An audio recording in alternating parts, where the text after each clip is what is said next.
Gonna make it worthwhile. Feel the good vibes embrace. Sparking nights in the dark night glow. Flashbacks from the track, watch the past unfold. Got a story to tell, a courage untold. Rise up from memories, watch us take control. Echoes of yesterday feed our fight. From shadows to light, we'll take flight. In this race, embrace our might. Hold our dreams, got the future in sight. Rise up high, let courage unbind.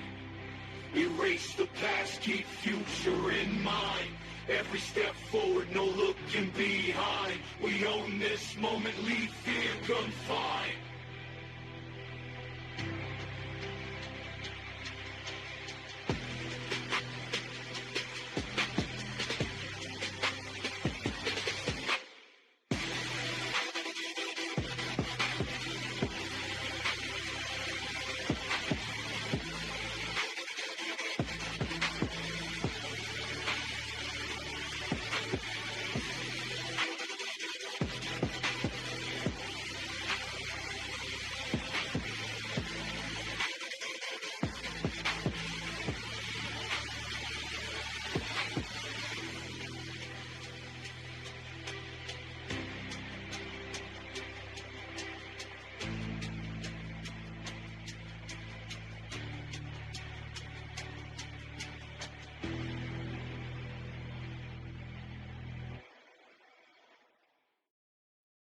Sparking nights in the dark.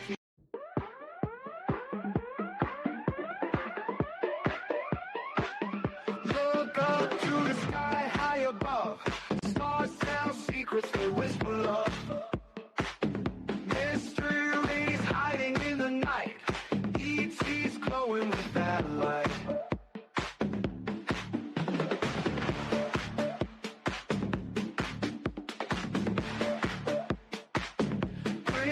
Connects to another place. Universe-wide cosmic chase.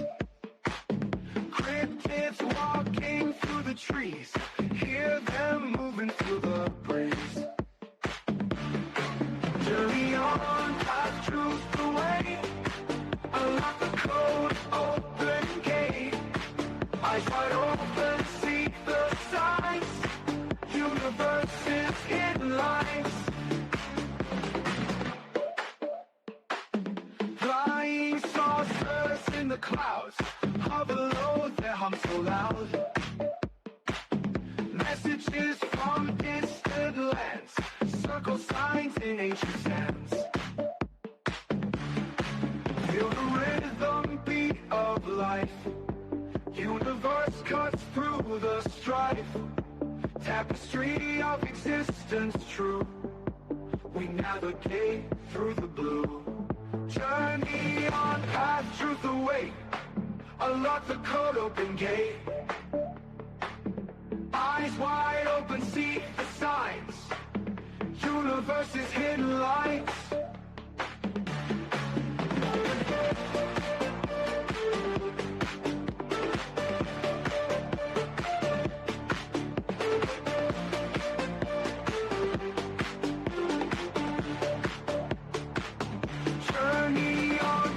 Truth away, unlock the code, open gate.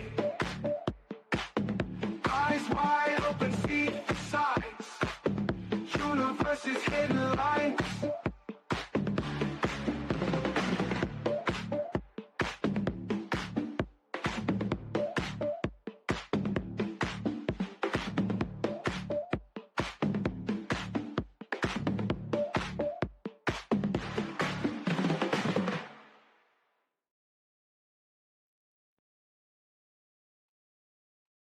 And we are live. Welcome to SNX Radio. This is Coley, and we have our host tonight, Rodney. Rodney, say hello to everyone. Do I have you? Oh, we got him. We got to get him unmuted here, though. You there, Rodney? Yeah, hi. How's everybody doing tonight? Great to see you again. Yes, we had a show earlier today, so we've been really booking it today, which has been awesome. So yeah, I'm pretty excited about tonight's guest. This is part 2 for him. So if you missed about 2 weeks ago that he had come and it's unbelievable, absolutely unbelievable. I'm trying to get this so you can see who's talking to you. Yeah, no, he absolutely is phenomenal. And there we go. Now I can see you. That's great. So yeah, so getting back to Patrick Cross, he really did take me by surprise. I mean, he grew up in a murder house. I mean, he's got the poltergeist story. I mean, and he's got the evidence to back it up. So we're gonna make sure to in there that all of his links are there. So go look for yourself. Go look on his Facebook page. I mean, do your research because he's got some phenomenal evidence. He's been doing this for 30 years with he's got an impressive portfolio over 350 investigations. He's a renowned TV personality and has been featured on popular shows such as The Haunted Case Files and Ghostly Encounters and Paranormal Night Shift. So it spans from ghostly activities, hauntings, the paranormal. He's conducted numerous high-profile investigations, including infamous séances encounters with demonic entities. So believe me, this is going to get interesting tonight. His work has been documented in various books, magazines, and he served as the consultant for TV shows, news outlets, and media organizations. So, I mean, he's done about everything, I'd like to say. He's seen it all at this point, yeah. Yeah, I mean, he's got it all in 30 years experience. I mean, if you don't take advantage of this resource, I mean, you might be crazy. But I'm going to go ahead and without further ado, let's bring our guest out and let Patrick hit the stage. Hi, Patrick. Thank you for coming back. I'm back. You're back. Oh, I'm so excited for I'm back from beyond. I've had so many people reach out after your interview and they're like, wow, like, I mean, just absolutely amazed and taken back by some of that. So I'm sure you're going to get some great comments and questions tonight. So people are just eating it up. Like, I mean, I was just so taken back. So I don't know. Do you want to give like a little summary? I don't even know how you can. I was trying to summarize it all, but I'm thinking, okay.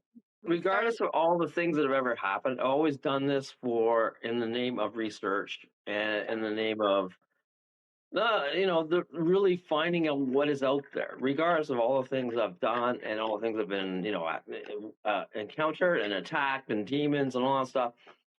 The whole experience has still made me more aware of the spiritual side, the energy side, the fact that we are human and we are still spiritual. So all this stuff goes on, and other people have experienced it. And the question is, do they understand it? Can they deal with it? What can you do with it? So it's always a learning experience for me. Even after 30 years, 32 years now, they're doing ghost tours, investigations, helping people. It's all about being human, being an energy source, really. You're so grounded. I don't know how you stay so grounded through all this, but you are so grounded. And you're so authentic and genuine. I mean, it's unbelievable just to hear that. That's because you do have a very impressive. No, we'd like to acknowledge that. I mean, you've done things that so many others that I even know in this field would just dream of having. And you got that. That's amazing. I mean, that tells you how you are as a person and, your talent. And so. Well, the good thing is I've always been open to things. So people came to me. I never really chased anything. I never really wanted to be a ghost hunter guy. It just kind of fell into it, right? I was mostly involved in television and broadcasting. I was originally studied broadcasting and television and sound and audio engineering. And one thing led to another, and I just started working in that area. And then I'm also psychic sensitive, so I'm also clear audio, not clairvoyant, but more pickup. They all talk to me. Okay, had major conversations going on, so I had to learn really how to at an early age in my teens to turn it off, and also to figure out what the heck was going on. I understand that completely. It's crazy. Some of the activity. I'm sure I was one to see them more than hear them. So what's it like when you would hear them? It's just like a voice coming through. Like, I mean, you know, I'm in a room, or I can pick up stuff, and someone will be saying, "Hey," and there's nobody there. Or the best example was really cool because my other house was really haunted for some reason.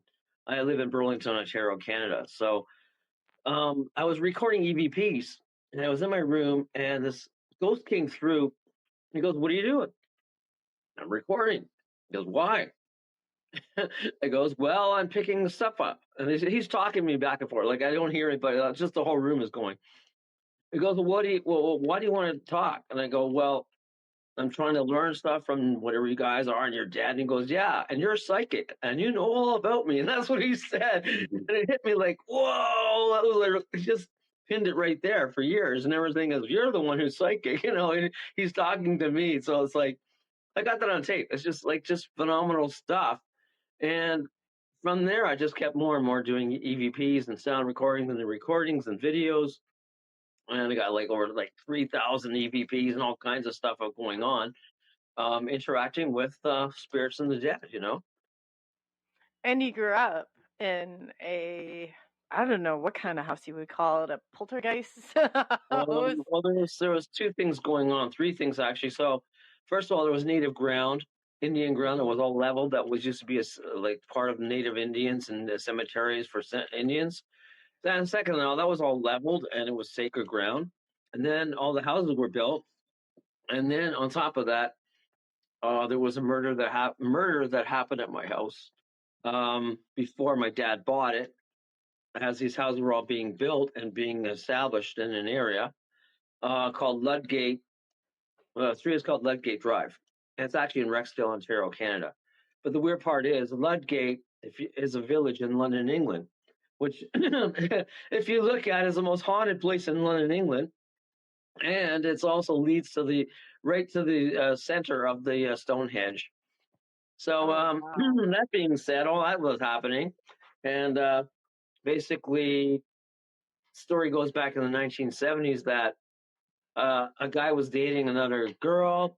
The family, sorry, the father and the mother didn't like this guy dating their daughter, and he ended up getting really upset, and they told him to leave. And he said, "Well, if I can't have her, nobody can have her." So he got an axe and he basically attacked and killed the mother and the father, chopped off their heads and bodies all over the place, and killed the girlfriend. And then he was charged, of course. They never could find all the rest of the body parts, and he didn't disclose where they were. And later on, I found all the body parts were buried around the house. I remember you saying that. Oh, God. That was not good. And then my dad bought this place. Back in the 70s, nobody really cared about murders or disclosed anything. And I said, "Oh, yeah, I lived in the war." You know, my dad said, "You know, I can handle anything, you know," and all the rest. Who cares about some ghost or some guy got murdered, right? So the guy got charged, and shortly after, I was only a kid. I was only like 11, 12 years old, you know, and just things started happening, like, slowly. It was like, you know, footsteps, sounds, wind, voices, air, whispers, and I guess it was also based on the land, because this was a marshland at 1.2. So I'm a kid trying to understand all this stuff, and things are coming to me. Excuse me. And my mother was really, really sensitive and psychic, and she could see things and hear things. And I was just getting into being psychic. I had no idea what a psychic was. I was just a kid. So they were always coming to me and my brother, and then just things more or less happened. And then all the things that really happened were shown in movies later on in the 80s and 90s. Like when you saw Poltergeist or stuff like that, that's all real, because we were contacted to explain things that happened. It wasn't made up. That was never made up on TV. It was actually real. Things walking up the wall, blood dripping down, hands coming out of the walls, like demon things walking upside down on top of the roof and on the ceiling, crawling, and walls crawling inside the walls and moving. It was just fucking up mentally. Holy shoot. You know, like that's what was happening. Apparitions? They were full apparitions you could see? Yeah. So, I mean, this was going on. And the funny thing I've was... heard that from so many that investigate these that go in that have actually, they said you would not even believe it. It is so intense. Yeah, and the walls would move, like the hands would move out of the wall and stuff like that. Like it was just like a movie. Well, and you're breathing, and the walls would breathe. Yeah, and the floor would move up and down. It's like, oh my goodness. So I couldn't figure all this out, and I was just trying to figure out, and then trying to. Like, well, yeah, I bet not. Jeez. On top of that, my dad never acknowledged it. He always said, "Oh yeah, the house is settling. Oh yeah, there's a million things happening. The house is settling." Sure. So not only did there was native Indians coming through from the land, I guess they were upset because they all got destroyed in their cemetery and their land got wrecked because they were sacred. And then on top of that, the murder, where all these body parts were chopped up. I used to hear sounds of axe chopping in the basement.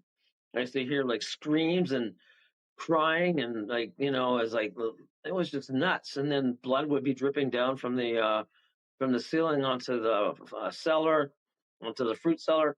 My mom would just go down and blood be dripping down. Oh yeah, just clean that up. She'd go back, you know, be gone later, and then she goes back down and it's dripping again. I was like, oh, I don't know where that's coming from. You know, it's just bizarre.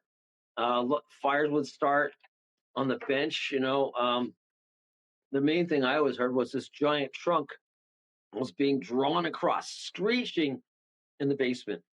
And there was nothing there. My dad goes, "How do you not hear that? I'm freaking right out. How can you hear that?" "Oh, I don't hear nothing."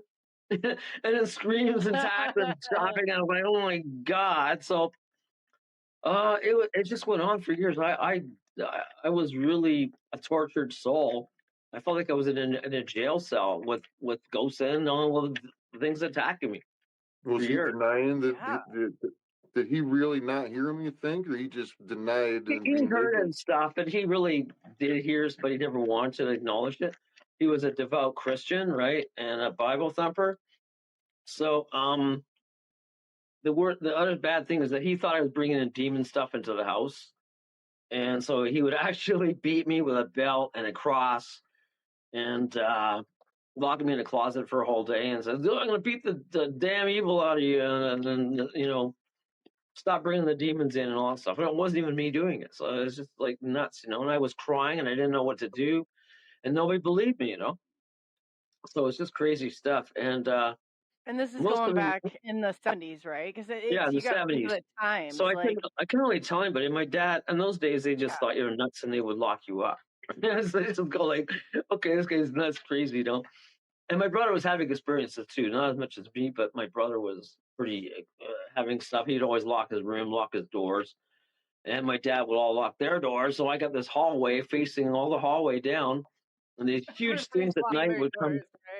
So they're all coming for me, like a giant, you know, just giant 7-foot thing, all black and everything coming down the hall, coming for me. And I go, "Great, this is it."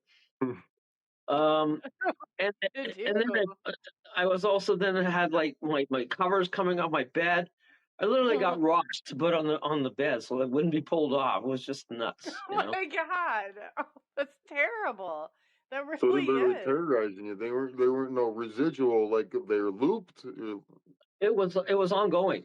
The only thing I think it would stop is when I played music or played my records. Or I played my guitar. The only way I could find solace and escape was playing my guitar and going to my room, because I was just getting so attacked and demonized and spiritually, you know, open, because I was open to a lot of this stuff, and they're all coming through to want to talk to me or attack me or do something else. So it was just nuts. I'd wake up with scratches and cuts all over the place, bite marks on my neck, and you know, it was just crazy stuff. And I think the worst thing was really weird. My room was always freezing cold. It could be 90 degrees outside, and the wall on the south wall was just freezing cold. And It was crazy stuff. And then I'd see mist when it'd be like, later at night rising up. And the weirdest thing of all is like, I'd start hearing crickets and there'd be mist rising and then there'd be water, all on my floor. And I'm going, whoa. And it's turning into a swamp. So I, try to get out of bed, put my legs down onto the floor. The whole thing is a swamp, a marsh. I'm stepping in like marsh and slogging through it and go, whoa. And you see, just like a swamp. And then all of a sudden I stand up and it completely disappears. No water, nothing. It was just, and there's still water on my feet and my legs. Just crazy stuff. Like a bog, it's just nuts. Yeah, like it's just like the intensity. Or were you never, I guess, growing up and being able to see them, I never had that much fear. But I do remember one time going to my grandma's and hearing banging and all of her kitchen cupboard doors were open and I got the hell out of there. But I couldn't imagine like that kind of thing every single day. I mean, actually have so a much picture in my bedroom that I took in I guess 1979 of the swamp. This is mist coming out of out of my floor. I just happened to have those little Kodak camera things you just shoot, but I actually was saved once. It was like just phenomenal stuff was going on. Well, unbelievable. At least with the UFOs and the alien phenomena, we can count on it usually happening at night. But the ghost stuff, they sounds like they terrorize you day and night. They could. Yeah, it's mostly at night, but also in the day too. Because I had a basement, like a rec room where my father had, and we had one of those shag rugs. Back then when you could rake them, and there was this like thick shag rug. You could literally see footprints walking through the red carpet. I know on the shag rug. And my dad would like freak out, and then the doors would open and close, and doing all kinds of stuff. And it was like just crazy. So I mean, I became really good at this because I thought, well, I got all the other kids to come over around down the street and down all the neighborhood. I started charging and being a ghost guy. I said, hey, you can last a night. You're paying me to last a night. Don't run away. Smart. So, I made good money back then. I was going, what? I made like 50, 60, all the kids ran. They couldn't survive the night. That is smart. Oh my gosh. Just crazy stuff. Hey, you might as well. That's good entrepreneurship right there. So that's kind of the birth of it all, because you do tours. It's just nuts. I mean, eventually I kind of like contacted other people because I had to figure out what was going on. Right. How old do you think you were at that point? I was about 16 then. So because I had to get to the bottom of it. And then I heard there were psychics. Not really psychics back then. They were called more like shamans and pagan witches. Psychic was never a term in North America. It was only European. Europe and Germany that had the name really psychic. And then it came into play and as American psychics later on in the years. It didn't come into, like, nobody was just called people who were like Wiccans or shamans or, spiritual, right? That's what it was. And anyway, I think they were all verifying all those things were going on and trying to help me and protect me and learning the pagan ways and the ways of the earth and things like that to the actual real witches, to learn how to protect yourself and do things and all that stuff. Oh yeah, definitely. And that takes a lot. Like when I have a long history, about 20 years of paranormal investigation, and that is right there. They will come home with you. I mean, you protect yourself, the white light and the love of God, and you got just crazy sometimes, stuff. So, I mean, the good thing was I finally got it verified that I wasn't going nuts. And then I hooked up with like a gentleman who was starting out, who became very famous, named Robert John Colombo. And he was writing books about folklore in Canada and Ontario. So he hooked up with me and he goes, well, I'm kind of like, I said, well, I'm kind of like ghost investigator guy. He goes, well, I got a lot of ghost places to investigate and check out. So you want to come and, you find the ghosts, I'll write the story. That's what he did. So that's what we basically did. And I got really well known out of that. I mean, I started getting media and the newspapers hooked up with it, Toronto Star and Telegram. And they said, hey, let's do interviews and about the ghosts and with Robert Colombo. So that's how I first started out. And it just went from there. And then ghosts weren't really popular in Canada, or really the U.S. It was all American and European and England. That was the main thing where ghosts came from, the folklore. Yeah. Yeah. So No, that's as true. it Yeah. built up, it became bigger, and then there became more interest, and then more writers and more people and talent. And I'd hook up with like psychics and go to these, meetings and everything else, and then explore stuff and become very psychically open and know what to do and what not to do. And that's how it really happened. And then I got into other shows. I don't know. I just got out there because nobody else was doing it in Toronto and Canada. Very little. So I'm a ghost guy, and they all thought you're nuts, right? So nobody wanted to talk to you. They want to talk football or golf or sports or anything else. What are you doing? I want ghosts. What's wrong with you, boy? Strange Yeah. No, stuff. So I then got I you. started Yeah. I got on the news and I got on the radio, and I was doing that. And then eventually worked with City TV television and got investigations there in Canada, and I worked with CBC and got in interviews on there. And it grew from there all across Montreal and then Canada and Ottawa and everything else. And that's how I started. And I got news articles in Toronto Star and other things about ghosts. And every time Halloween would come, they'd call me, and it just built up stories. So then I actually started living here in Burlington, Ontario. I moved here I got married with my wife years ago. And I just thought, well, I went to this place with Enema's Back Porch in Burlington, and they had a huge place on the lake, and they were haunted. So I talked to the owner and said, hey, you want to have an investigation? And that'd be cool, and check it all out and who the ghosts are and all the rest. And that's what I did. And then that's launched my career. Basically, I was supposed to only be a couple of days. Now it's been like 22 years. Wow. So that was cool because it gave me the opportunity. And then I started, well, hey, other people were doing ghost tours and ghost walks. Nobody knew what the heck a ghost walk was in Toronto or Canada or here. They couldn't figure it out. They go, what do you mean ghost walk? Like, do you bring goats or something? It was crazy. So yeah, I started doing these tourism things, and the city of Burlington here loved it. And they go, well, yeah, you can do a tour and talk about things. And I really started with Emma's Back Porch. That was it. I didn't have a place. And other people were getting really mad at me. So we had a big, giant, grand opening event. I had all the authors come down. I had Terry Burrell, who was a famous author. I had other people on TV and media. Tommy Hunter, a musician way back then, a guitarist, famous.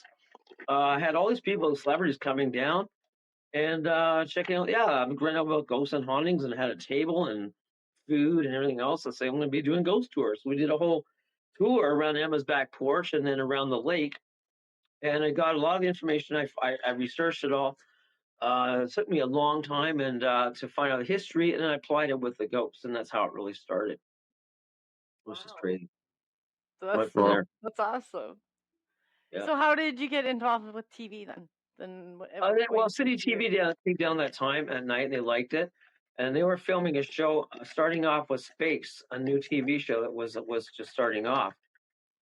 So I got filmed on that to be interviewed at Haunted Emma's Back Porch in Burlington, Ontario. And then from there, they developed another show working on called Creepy Canada. And that was the first really ghost paranormal reality show that happened in Canada here or Ontario. Getting really big. It lasted for 4 or 5 years. It was reenactments of history with ghosts and hauntings, and they did it really well. And I did that for 2 years. So I got on the show, and I was a host for that, and did really well. And that's how I got really took off after that. With my tours, I started getting bigger, and all the places around went, well, come over to my place. It's haunted. And come over down the street. And I'm starting from 2 places, and up being like 27 places on a tour to make a tour in Burlington. It was just bizarre, and it got really popular.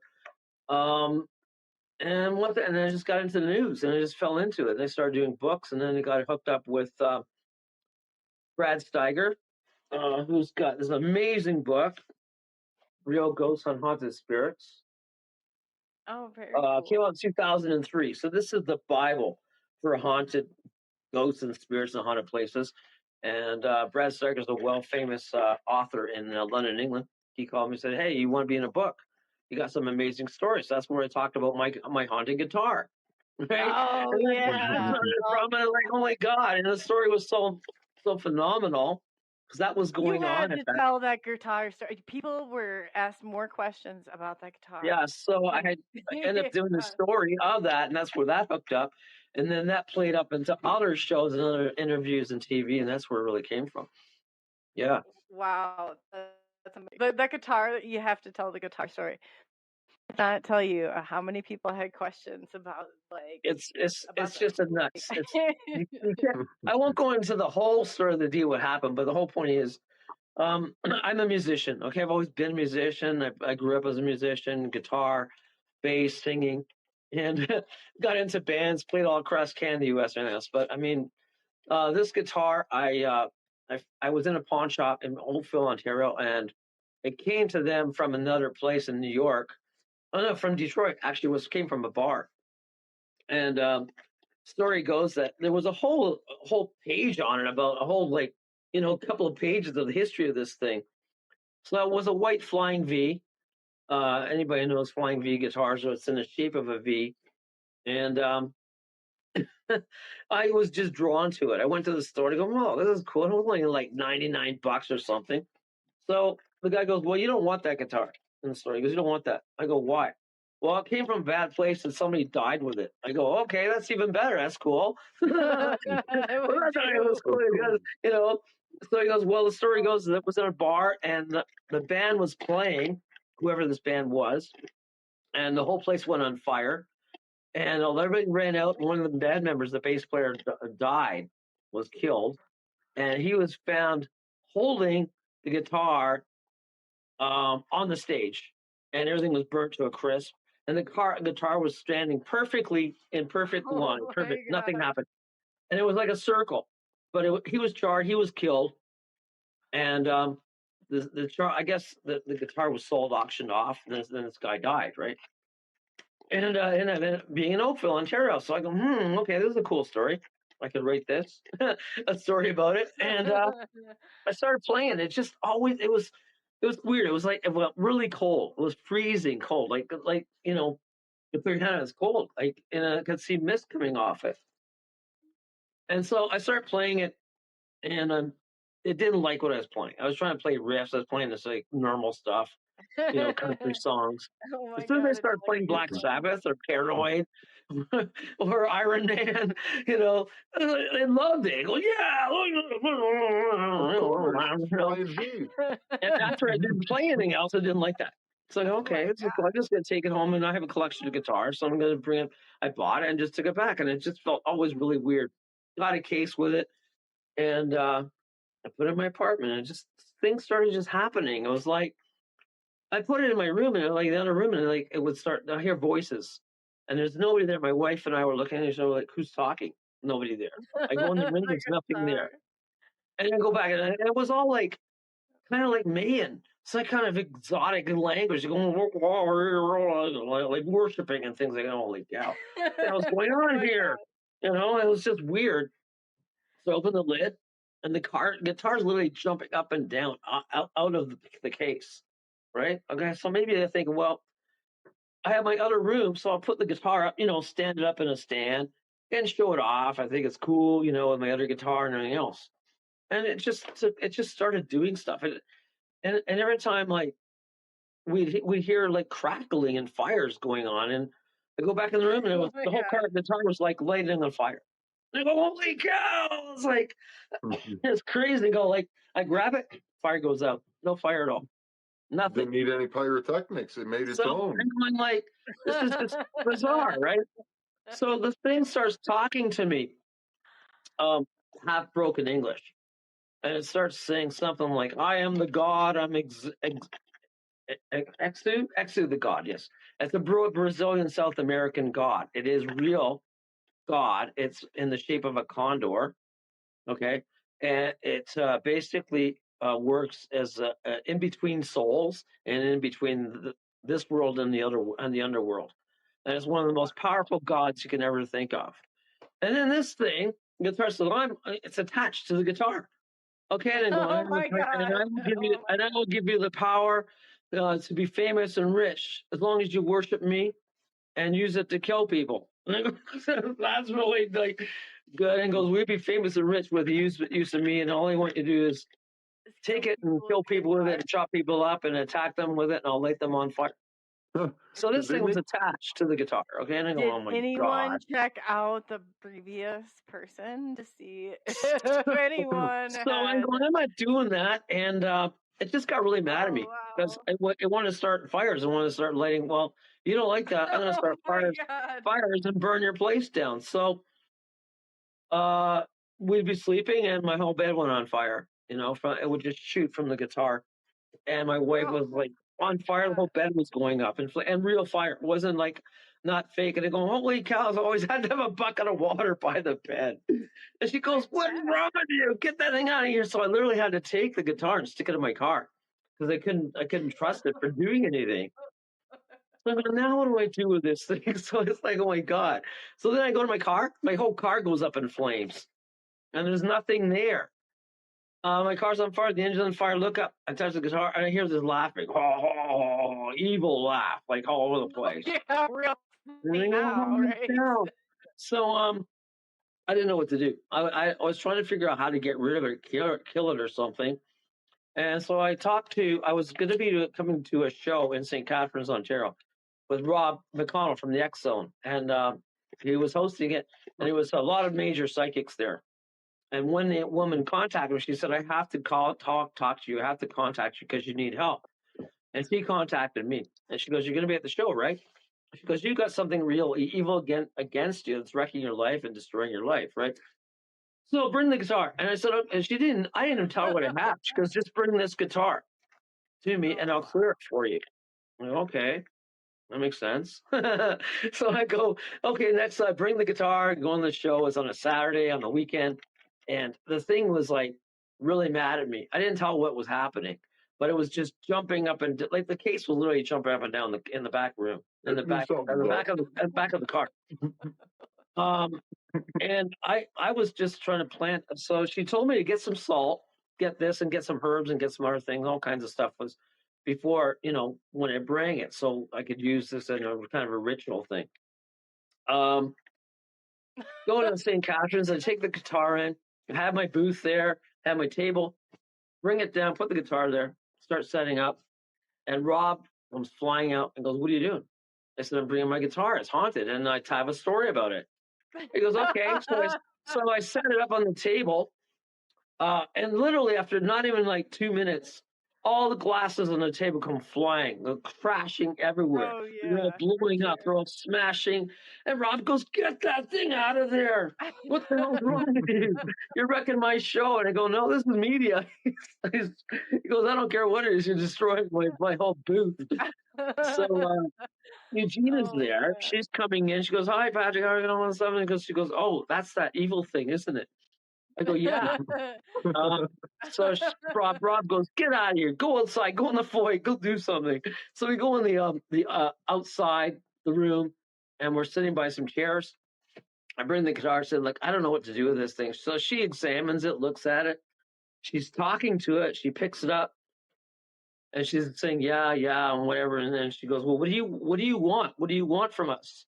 And the thing just has this huge voice, to kill.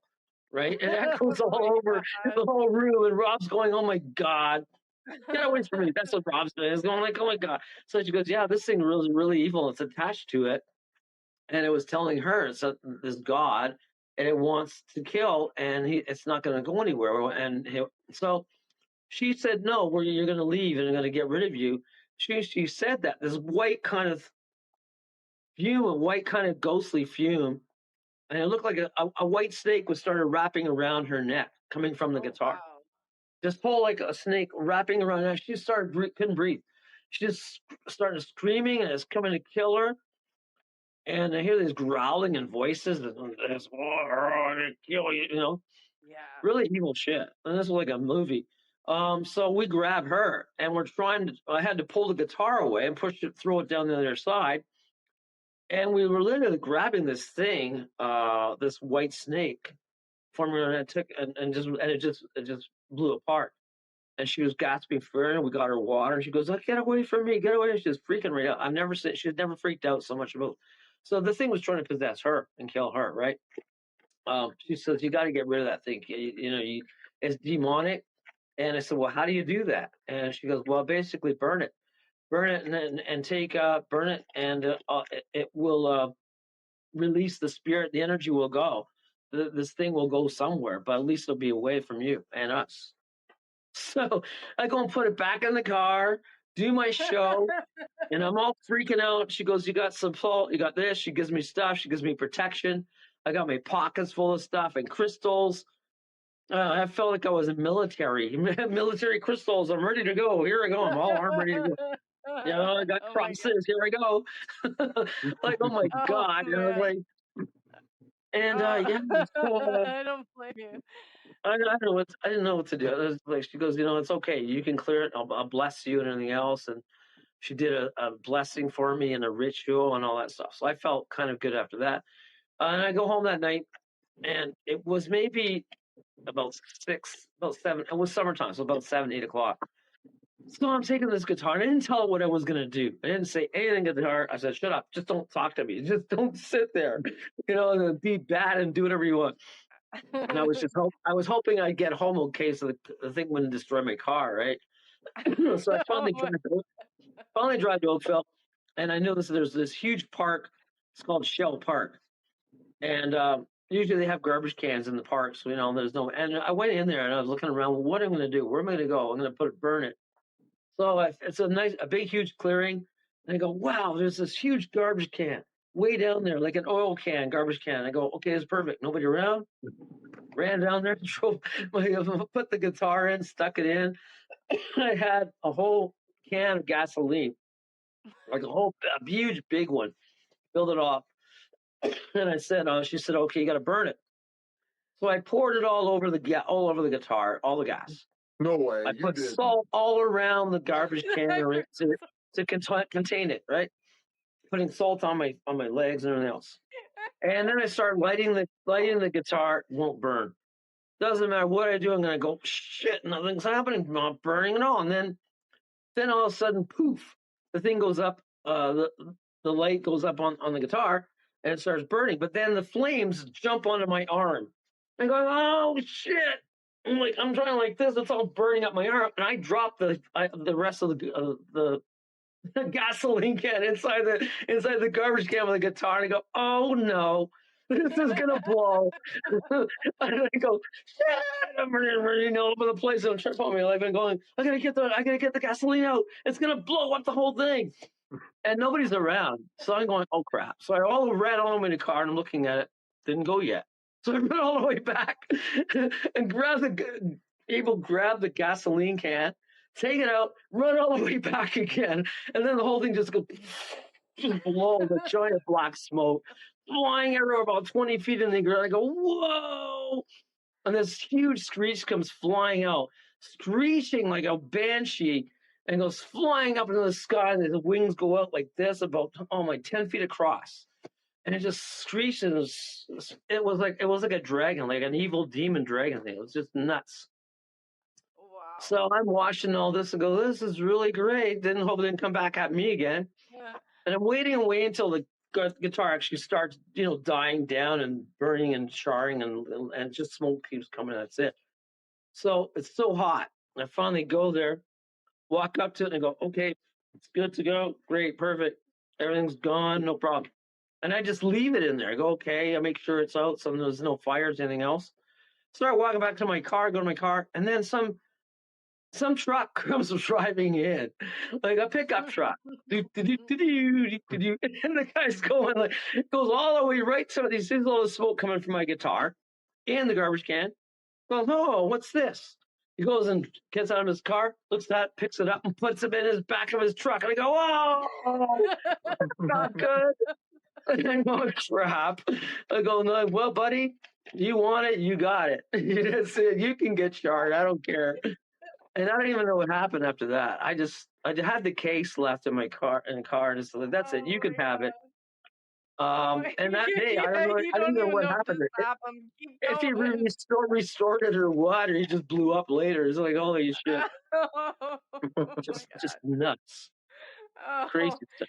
Oh my God. When it did, when it did let you play it, did it seem like when you're playing it that you could play it better, or it sounded different or anything? Yeah, I could play like really better than anything else. I mean, I was, I'm a good guitarist, but I just became like super Metallica guy. They're like, it's like, oh, that was like Randy Rhoads all over again. Like, yeah.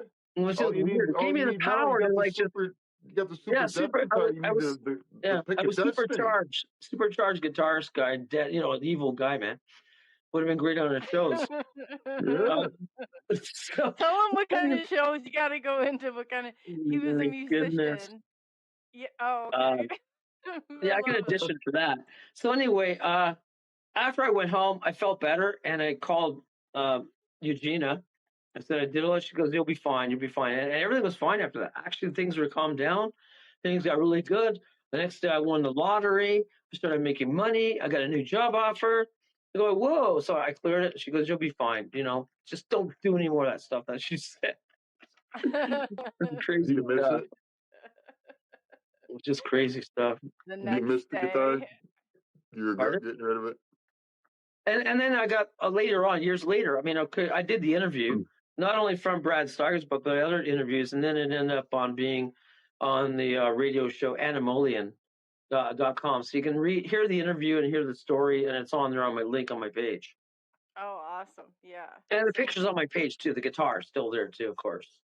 Would you like to give for the listeners, because there are radio listeners that may not get to a chance to see, can you give that to them right now? It's on my website, burlingtonghostwalks.ca. So all the stuff is there. All my links are there. A lot of the main photos I've done. The famous photos of all the ghosts are there too. So it's all in there. Yeah, and we'll try and list it in the description. So it's good just to always say that, because sometimes on the radio, that part will get skipped. So I definitely want people to know how they can reach you. And then I'm on my own Facebook page is Discovery Ghosts, Patrick Cross. And if you punch me up, I'm all over the world. So, oh my God, people find punch me anywhere, you'll find me. So it's my calling card. I don't even have a calling card anymore. Just punch it up on the web, you'll find me somewhere. Love it. Good in that way. Love it. And all these years later, you still have that enthusiasm for it. I just love that. I mean, it gets me excited, that paranormal blood flowing. But yeah, just to hear you talk, like just that excitement is just great. It should have been a movie. I swear, it should have been a movie, really, because it's just like you can't believe these things that happen. No, until it happens to you. I don't know. I've had crazy things happen, so I'm not one to judge, but I do understand there's some things you have to experience for yourself. And that's one thing I'm just going to take, because you're the expert in the area. I'm just going to take your word for it. I've not encountered anything. Well, I've had things fly, people choked, but I've never had like the bleeding on the wall. It was like a mild version. If you were there, I definitely go. Well, no, I mean, but I never wanted it to happen. It just happened, I experienced. And then later on, it was portrayed in all these movies. Heads coming out of the walls, hands, everything else. It was all real, and that's how it became in the movies. It wasn't like they thought it was, because it was actually real, and that's how we retold the stories and the real experiences to the movie and television to that. And that's how it became out. Well, I told you last time I had an experience with a haunted box, and they were going to take it. David Merlin, who like the one, Lorraine and Ed that had the doll or whatever, Annabelle. And so the thing was taking out electrical. It was causing phone. It was like causing all sorts of havoc. We couldn't keep that it took out the sockets. It took out. So I sprayed it with holy water, and the cross broke. It spun around and the lid broke off, and then it was fine. So I was like, man, that thing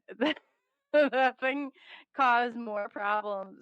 My buddy, he somehow picked it up at an antique place, and he came, and he's like an electrician for an aerospace company, and he's telling me, he's like, you can have this, it's haunted. And of course I'm going to take it. It's haunted. You know what I mean? But they're nothing to mess around with. Well, yeah, you gotta really be careful when you buy stuff and things that are passed on antique places. Because I've had a lot of things that I bought that were haunted, and energy is attached to it, and then you can't get rid of it. And there's all kinds of Yeah. things. That's so cool, but yeah, it's not cool if it keeps going on all No, day it's and night. not. And you can't get rid of it. That's not cool at all. I had to hide it. Nobody would let me bring it in the house either. It's I've like, had I didn't tell you this in the other story. I had actually bought a Ouija board years ago. I was kind of like into that because I was trying to use it uh, as a guide, because you can use it as a guide if you open it up mhm. with white light, and you can use it to contact good energy and good spirits, not bad ones. So you have to be really careful. But when I was doing seances, I ended up getting this, somehow inherited this old 1870s spirit board, Ouija board, and it was really nice. A beautiful wood, everything was great. But the thing was really haunted. I think something came through and was attached to it. So again, me Yeah. being dumb, this was after all the guitar stuff. I was playing with it and using it, and again, things were coming through on their own. I didn't have to have a portal. It became a portal. And you could see a white fume of smoke coming flying up, like almost like a hurricane of white, and black smoke coming from the board. And I got really scared because I'm going, oh, crap, I brought something in and I can't get rid of it. And it was telling it to leave, and it was getting pissed off at me. And I think it was part half alive from somebody who died, and half part demon, right? It took two souls together. I don't know if you know about that, where somebody dies and it possesses another soul, and it lives in the energy of that soul who died, right? So that can happen too. Anyway, it was opening a portal, and I go, oh crap! And I kept pouring water on it, and it kept throwing water back at me, and all this stuff. And I was saying, "Shut up!" And it would tell me, "You shut up." It's like, it was just bizarre. So I had So to, you I had didn't to get stop that, mounted. Oh which is man. crazy. So I got, I found out that you can take a blue cloth, a blue blanket or blue cloth, wrap it in a blue cloth, put all kinds of salt around it, seal it in a box, a white box, and put it facing up to heaven, right? And you can bury it. And this will how it's the only way how you can get rid of it. You can't burn it because you just bring more of the energy and the devil and the evil come through, right? You can't burn a Ouija board. So Oh I ended god. up trying to do that, but I forgot. I forgot to put the white box. I think I got a cardboard pizza box, which didn't really help. That was not good to put a Ouija board in a pizza box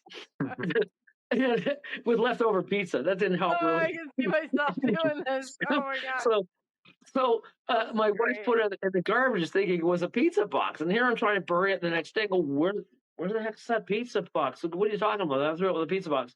I go, no, it was the Ouija board. You threw it out. She goes, no, I didn't. I said, yes, you did. She goes, it's right there. And I go, shit. And I just ended up right back on the table again. Goes, you never threw it out. I said, yes, I did. So I said, I threw it in the garbage. She goes, no, it didn't. It's right there. I go, oh my God. Thing came That's back crazy. in the Yeah. pizza No. box. The demon Pizza delivered box. the pizza again. Like, oh my God. It's like, Well, yeah, they weren't specific. Maybe I would have done the yeah, same thing. I think. My demon grandmother had delivery. one of the wooden ones in like the pamphlet had the glass, and she swears because they used to have like these parties growing up, and that it levitated the table. She was so convinced she would like forbid. She had to like bust up the pamphlet. She had to like. She said that legitimately like things started elevating in the room, and they Oh man, it wasn't messing around at all. And that glass dangerous. went out. Yeah, she like, and of course I was like, I've always been drawn to those. I was like, if I ever find one of those original Ouija boards, because that's like the stupid stuff I will do, you know. But if I saw one, oh You just god, I'd have a hard have to really time. be careful and cleanse it every day with a cloth, Yeah, of a a damp cloth with salt. And if you're going to use it, you have to have it to open up a white light and have a circle of light, because there's no other way. Because you're going to bring all kinds of bad shit in, and you can't get rid of it. yeah, I And don't then want you to have do to that. close it after you use it. There's really nothing wrong with it as long as you can do it properly and know how to do it with people. Otherwise, you'll get everything else with it. Yeah, we definitely don't want to do that. The only thing that bothers me is like growing up seeing them like when people would say sometimes that they'll trick you. like Yeah. the good ones, you know, like what do you think about that? Because that kind of that gives me the Well, they imitate other people. They imitate the person you maybe know, or your father's coming through, or your dead uncle, or your aunt, and they'll imitate the voice and all this stuff. But then when you get to real questions, they don't. Oh, I can't answer that. They don't yeah. know. So they start saying other things that, oh, you know me, my aunt, I don't know. So yeah, they really try to trick you and possess you. That's the idea, right? To come through. Is that what they want to do? Yeah, and take over, and then you're becoming their friend, and it becomes worse and worse, and then now they take over and want to take over your body and demonic possess you and break you down, and use your body as a vessel to come through. Would you know if that happened? Like going to places like that? I'm pretty intuitive, so yeah, I would know. I'm pretty psychic, Okay. so I could tell if it's mimicking it or not. Wow. Yeah, that would. You think about it. I'm like, oh my gosh, I've been to so Because many. there's an easy way. But- There's an easy way. Ask how did you die, where did you die, and when did you die, and where are you buried? They can't answer it because they have no clue.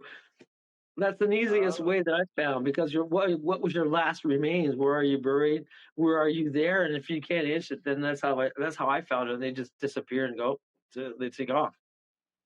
Wow. Yeah, Have, that's have a you good ever, point. have you ever on your ghost walks? Am I saying that right? That's what it's called, right? Ghost walks. Have Yeah, you ever visited Burlington goes once. Pardon, sorry. Yes. the pet cemetery? Have you ever visited a pet cemetery? Do dogs go to heaven? Not really. No. I mean, where there Oh. are cemeteries here, we have but I've never gone to a pet cemetery per se. So do you think that they cross? Because I've heard I've seen the pet mediums and they're, I don't know.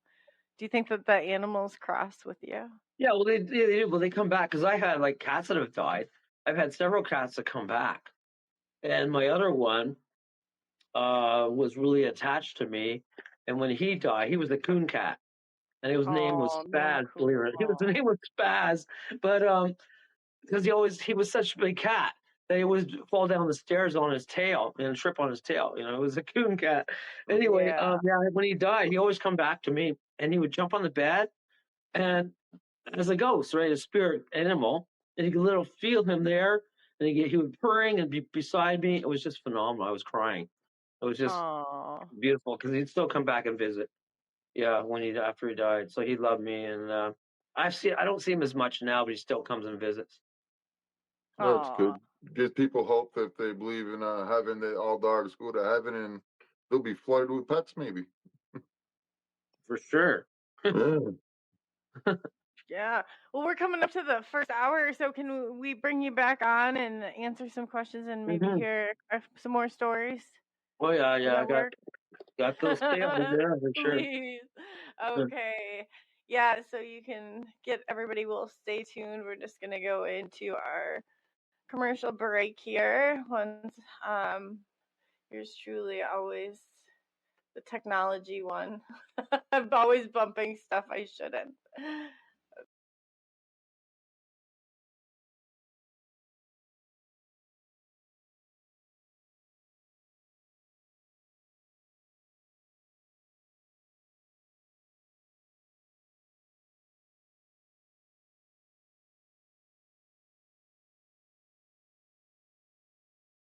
Sparking nights in the dark night glow. Flashbacks from the track, watch the past unfold. Got a story to tell, of courage untold. Rise up from memories, watch us take control. Echoes of yesterday feed our fight. From shadows to light, we'll take flight. In this race, embrace all might. Hold our dreams, got the future in sight. Rise up high, let courage unbind. Erase the past, keep future in mind. Every step forward, no looking behind. We own this moment, leave fear confined.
Sunlight on my face, gonna make it worthwhile.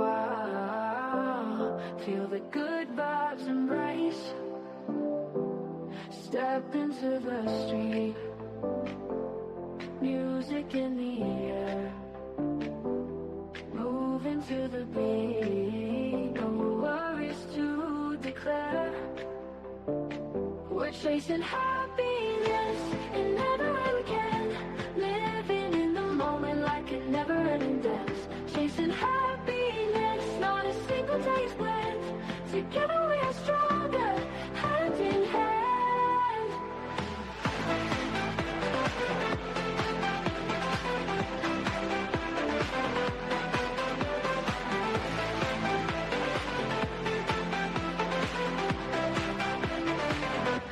Laughing with my friends, echoes in the park,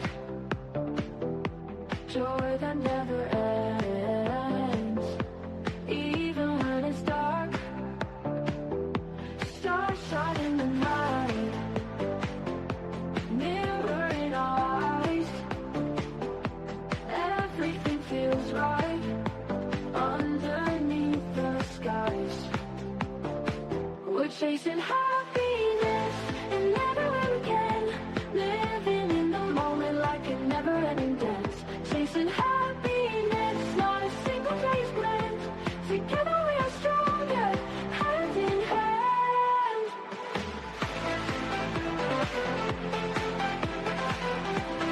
Hand in hand.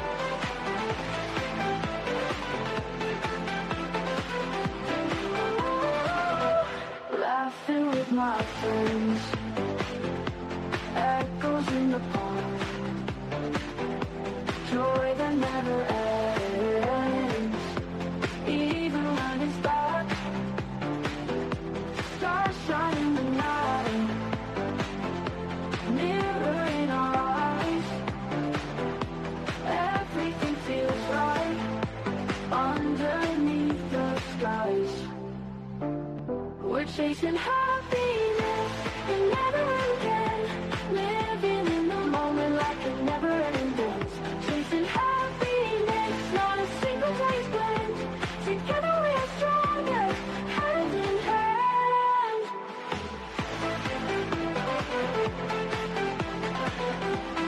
Hand in hand. Hand in hand.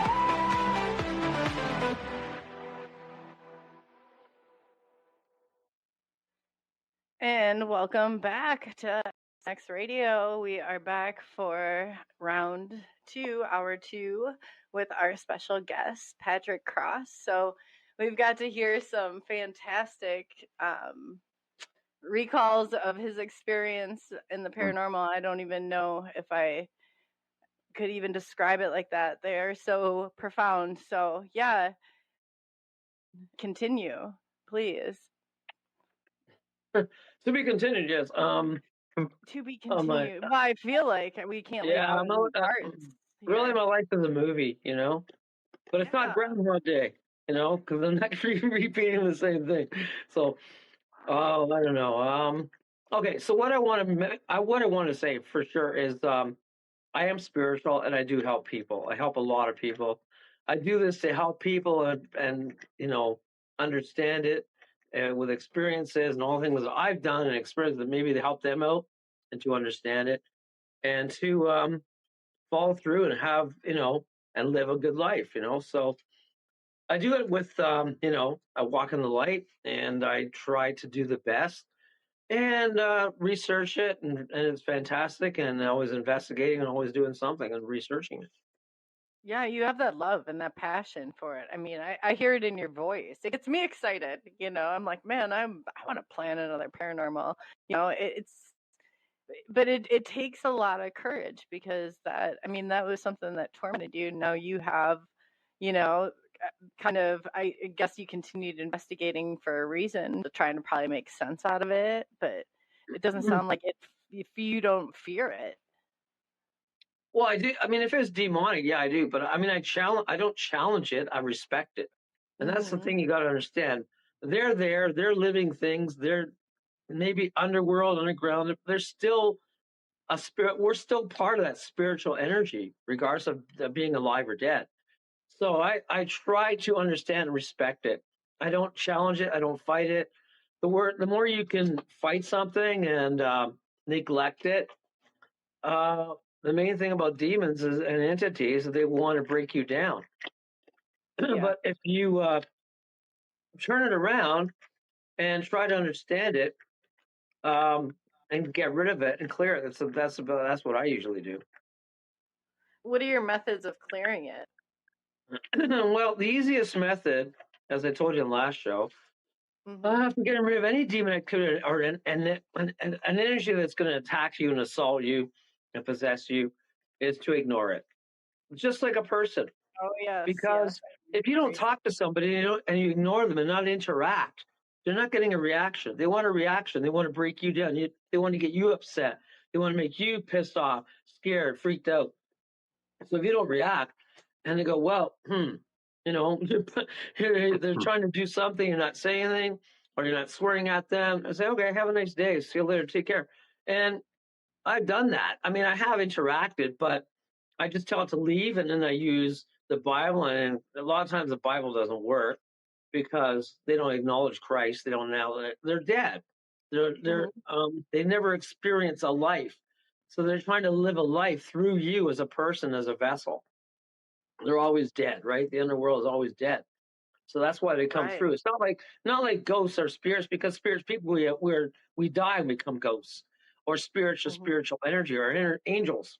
But demons and all that stuff are hate humans. They hate life. They hate because they're stuck in the underworld. And they want to live that life and do whatever they can and cause havoc and evil against the world. It's part of the Satan, part of the following of the fallen angel, Satan. Makes sense. Yeah. Oh, definitely. Man, it's just a lot. Like, I'm just trying to put myself in your place. I'm like, man, that would be so intense. Just and your brother saw it too, right? Do you guys? He was. Well, he got a lot of stuff attacking him and experiencing him, but he was more, I guess, experienced with aliens and UFOs, and I got a lot of that happen to me too. As all this was going on, after my haunted guitar, somehow the portal thing opened up, and then I started getting abducted and getting alien stuff going on too. So that didn't really help either. That was a whole nother problem. Yeah, it is too. That is. But you know what? It is continuous. Like, there's always across like the paranormal, and like I was in the paranormal. I didn't even, until I encountered one face to face, I didn't know, or I mean, I didn't question if they were really real. I didn't know either way. But I mean, so what was that like? What was your experience? Well, I don't know. I've always been followed by that too, because my dad was working as an engineer, as an Air Force engineer, and he worked in highly trained, classified jet engines. So he worked for NASA, and he also worked for Area 51 when I was growing up. And he worked classified with CIA and all this kind of stuff that you couldn't disclose. That was his job. And he became a jet engine, reverse engine engineer. He worked on the Avro Aero. He designed the Avro engines. Really an intelligent man. And he would bring all these blueprints home from work with, I guess, alien technology, engines, all kinds of diagrams, all kinds of things that eyes only, sensitive, couldn't be shown, government only. And it was just bizarre. So he was interacting, I think, with aliens at the base, because I found kind of tools that I'm from another universe that I've never seen before, from things from alien craft that my dad had in his basement in the rec room. And it was just nuts, like probes and things and all these utensils. And I asked him what it was. He goes, "Oh, those are just dental things." Like, yeah, right. Sure, just operate on your brain. And then he would always close his door in the basement. And he'd be working late at night, and you hear these voices coming through and different sounds.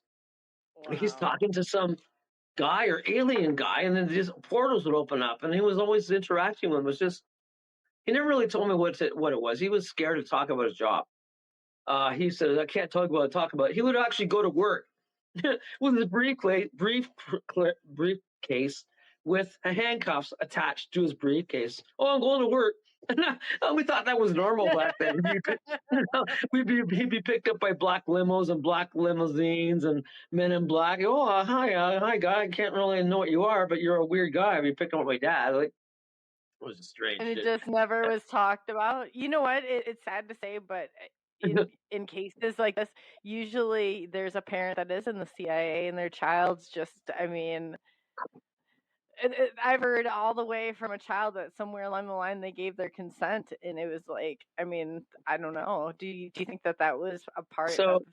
I think he was being tracked as an intelligence from the aliens, and then I started being tracked from the aliens, and they were following me, and I was following me, and like just sitting there at night and by my apartments, and then I had implants put in me, and I was being tracked from that for a long time. I don't know what the hell it was. Like the main thing, I was up in, I don't know how it happened, but I was going up Algonquin Park up north in Canada, and it was a weekend where I was with my friends, and we were having all kinds of beers and wine. We put it in the lake to cool it off.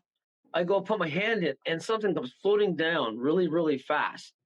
A white kind of like long rod, and just goes right into my finger, and I go, oh, what the hell was that?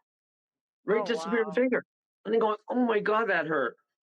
And it just started going up my arm, and I'm going, I don't know what the hell it was. So I think it was some kind of living alien implant, and then ended up being growing into my thumb, into my finger.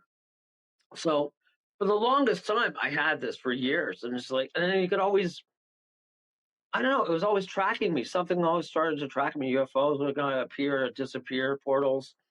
That's when I got, my main abduction thing, where I was living in Oakville after all this, and it was right beside a baseball, a diamond field, and all these lights were like huge lights, like it was on diamond field, it was all lit up. So one night, I'm looking out the window. It's like 2 a.m. and all this giant light comes flying down, like a huge light, and it's like a spaceship, a silver spaceship, just all round.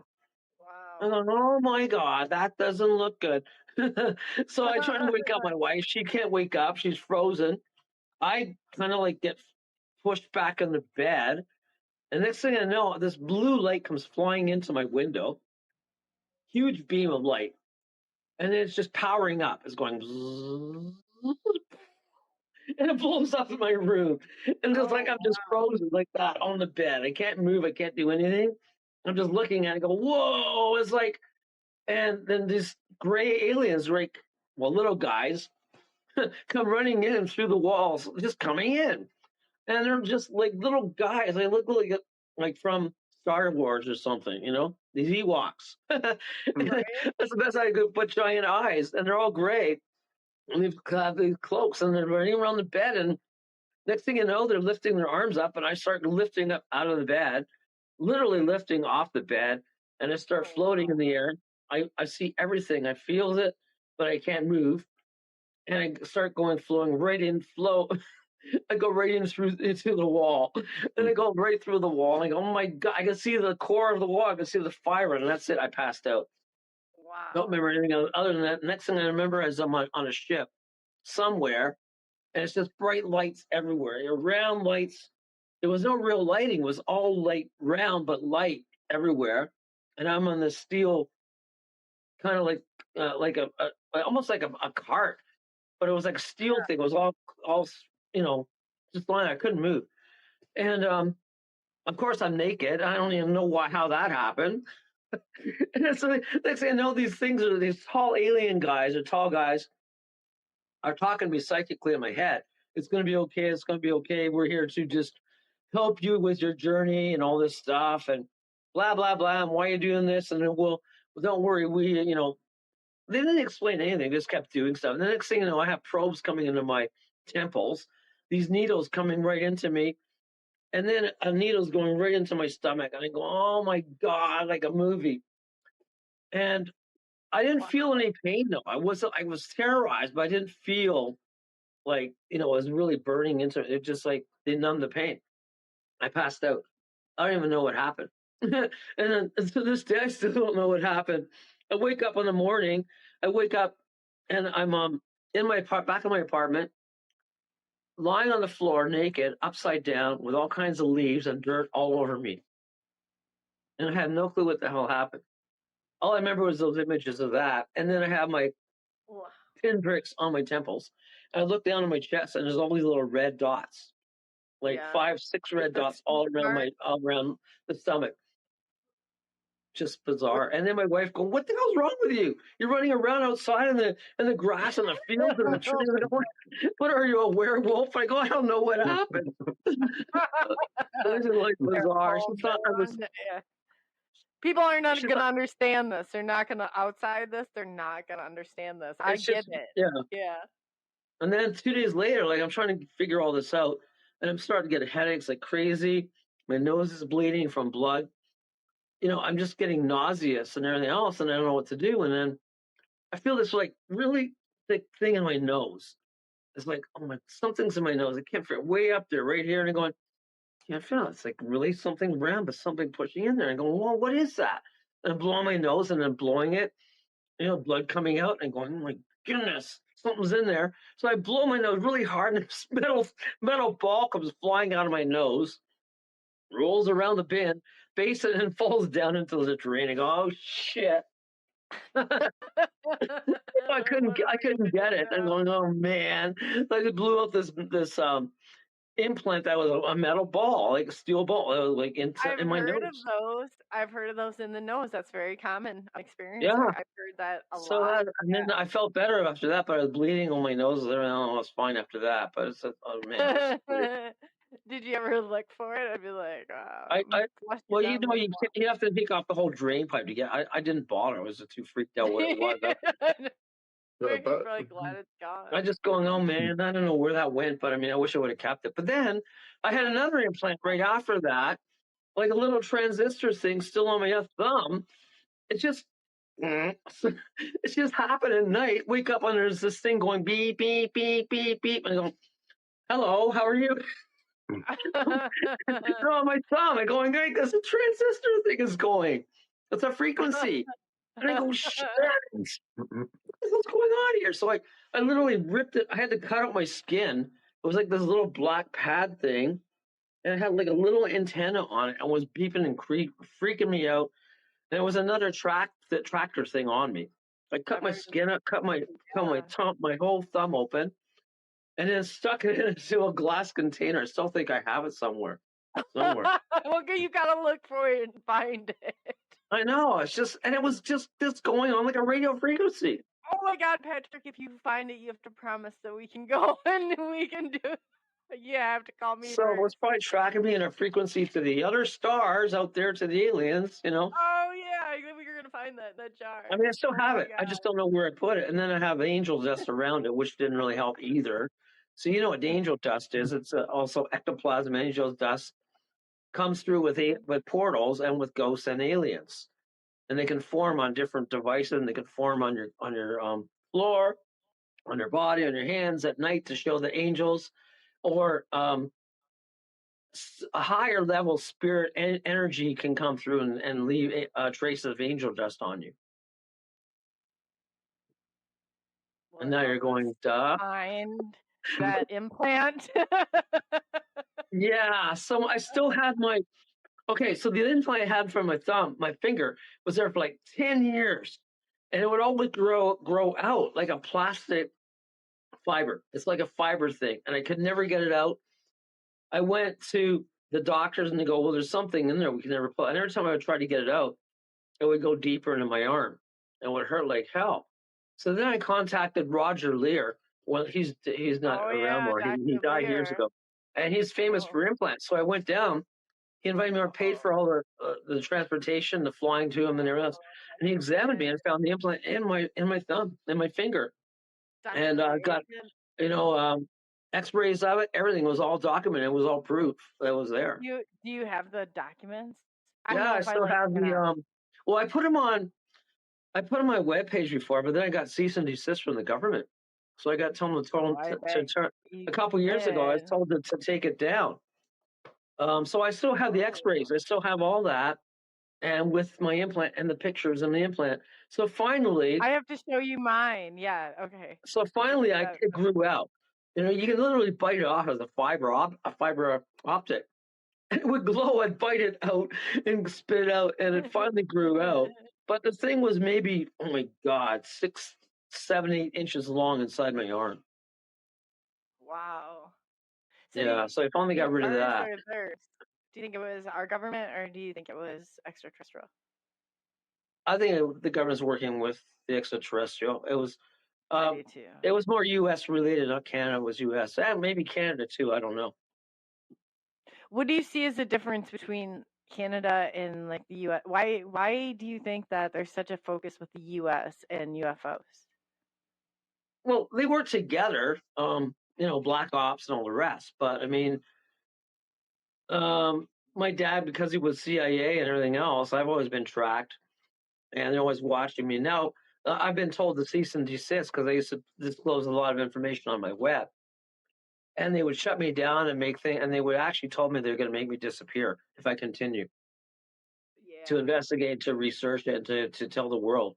So they Oh didn't yeah. want me to disclose anything. So I literally stopped for a while because I was scared, and they're following me, and they're really gonna like do shit, So I was scared Mm-hmm. to get disappear, and we're gonna hurt your relatives. We know where you are. You know where your family is. All the rest. So I really Oh got freaked out, and I just and I'm going back to ghosts and demons again. So that's what I was doing. I mean, I still kind of interact with the UFO stuff, but it hasn't, or the aliens, but it hasn't happened as much as that anymore. Yeah, well, there's a lot of people have a few different theories on it. They're kind of interesting. Not being able to come back, but still communicate in different ways. So that's fascinating. What did you think? Like, what type did you experience? Or what type did you see? What did it look like to you? What, the aliens are well, Hmm. there were different forms. Ones were really tall and gray. One were like really white and very spiritual. Had halos on them, like really black eyes, but pure white. And then it had like glowing, almost like a crowd, glowing halos on them. And then I had Like an aura? the little bastard guys, like the probe guys or the scouts or the grays, and Yeah, they for just do all sure. kinds of stuff and come and cry, pick you up and try and take you away and stuff like that. Yeah, no, I agree with you on that one for sure. The short grays of yeah. And I asked them why when I was having my experience, and they said because of contamination. But it was every experience after was like I was not restrained or detained. I don't know. It felt like I was being detained maybe. But yeah, no, it's not the best feeling in the world, that's for sure. I mean, I'm not really like detained or like threatened. I'm just like keeping in contact, like Hmm. maybe like a star person now, a star child. I don't know. I mean, I do good, so I don't. I'm not doing bad out there. I'm not, doing demon stuff or the Satan stuff or anything. So I No, mean, and no. then they're always just tracking me. But now it's more like if things come to me, it's like trying to give me visions of helping. They're not really doing things to hurt me per se. You know. That's awesome. Yeah, but that's always been my experience. A lot of people don't have this or share that same experience. I always said that it's a reciprocal relationship. It definitely is. It definitely is. So what's your day to day like paranormally now? Like what do Well, you no, I work. I mean, my main job, of course, is I'm a TV host, TV announcer, and Mhm. I produce radio and TV commercials, as well as advertising. So I produce ads and Oh, you're advertising good at online it. for ads and for a digital advertising company. That's my main job. But I don't. When I get time to go out and do stuff, and I go to the well, now it's winter time, but usually in the summer I go to conferences and events and things like that. and psychic shows. So I mean, when it comes around, I'm trying to go there and appear and be a guest performer, guest speaker, and talk about my stuff and have a booth and promote my stuff. That's what I usually do. But I haven't done much lately. I mean, and then I do the ghost walks. Okay, so I also go to New York. I go to LA. I go to France. I go to Germany when everybody wants me and they're paying me. So most of the time I get paid as a speaker. I'm getting $200 to $500 on per speaker. Now I built myself up from like $20. Okay, so as a speaker apartment appearance, like it took a long time. And on TV shows now, to appear, it's $2,000 to $5,000 appearance.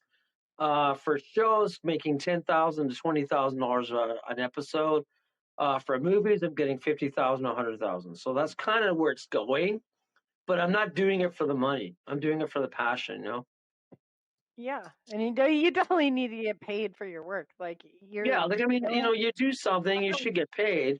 And I'm not doing it to take the money, but I'm also a public speaker. Getting paid. Yeah, you're right. Yeah, no, I'm a public speaker and a TV celebrity. So I do have management that does help me and book my events and book my speaker events and appearances. So I do get paid for that. Yes. That's awesome. If you ever make it near Iowa, you need to let me know. I plan down to go. Well, I mean, Idaho is good. Iowa's good. Wyoming is good. The corn. Tombstone, Arizona is good. There's lots of places that are good. I mean, I just haven't been there as much, you know.